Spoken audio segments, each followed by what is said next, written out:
রাতের আধারে স্ট্রেচারে করে বিমান থেকে একে একে বের করে আনা হচ্ছে মুমূর্ষু রোগীদের। সবারই চোখে মুখে আতঙ্ক।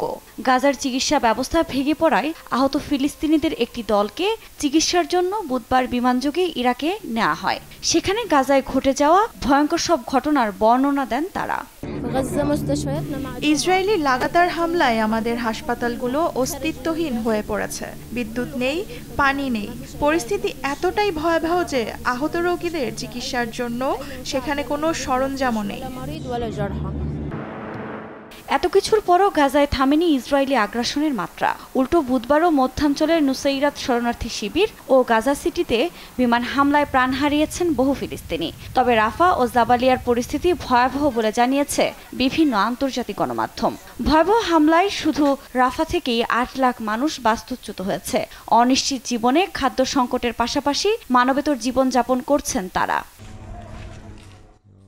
তবে যুক্তরাষ্ট্র বলছে হামাস নির্মূলে রাফাতে অভিযান চালালেও বেসামরিক নাগরিকদের নিরাপত্তা নিশ্চিত করবে ইসরায়েল।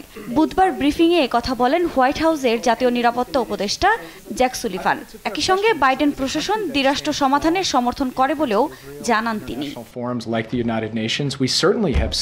রাফাতে ভারী অস্ত্র ব্যবহারে উদ্বিগ্ন বলে জানান মার্কিন পররাষ্ট্রমন্ত্রী অ্যান্টনি ব্লিংকেন।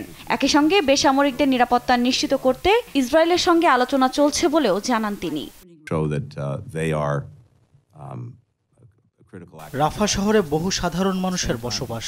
তাদের নিরাপত্তা নিশ্চিত না করে ইসরায়েলের পূর্ণমাত্রায় স্থল অভিযানের বিপক্ষে আমরা। এ বিষয়ে তাদের সঙ্গে আলোচনা চলছে। তবে আমরা তাদের যে সামরিক সহায়তা দিচ্ছি তা অব্যাহত থাকবে। অন্যদিকে ফিলিস্তিনকে রাষ্ট্র হিসেবে ইউরোপের ৩ দেশের স্বীকৃতি দেয়াকে প্রত্যাখ্যান করেছেন ইসরায়েলের প্রধানমন্ত্রী বিনিয়ামিন নেতানিয়াহু। একই সঙ্গে সন্ত্রাসীদের পুরস্কার বলে অভিহিত করেন তিনি। ৮০% ফিলিস্তিনি ৭ অক্টোবর ইসরায়েলে হামাসের হামলাকে সমর্থন করে। আর এমন ভূখণ্ডকে রাষ্ট্র হিসেবে স্বীকৃতি দেওয়াকে আমরা কখনোই সমর্থন করব না। তবে যে যাই করুক, আমরা নিজেদের লক্ষ্যে স্থির আছি, থাকব। তবে আয়ারল্যান্ড, স্পেন ও নরওয়ের এমন ঘোষণার পর তাদের ধন্যবাদ জানিয়েছেন ফিলিস্তিনিরা। বিশ্লেষকরা মনে করছেন এর মধ্য দিয়ে অন্যান্য দেশেও এ প্রবণতা দেখা দিতে পারে। আফরিন মৌ, নিউজ ডেস্ক, দেশ টিভি।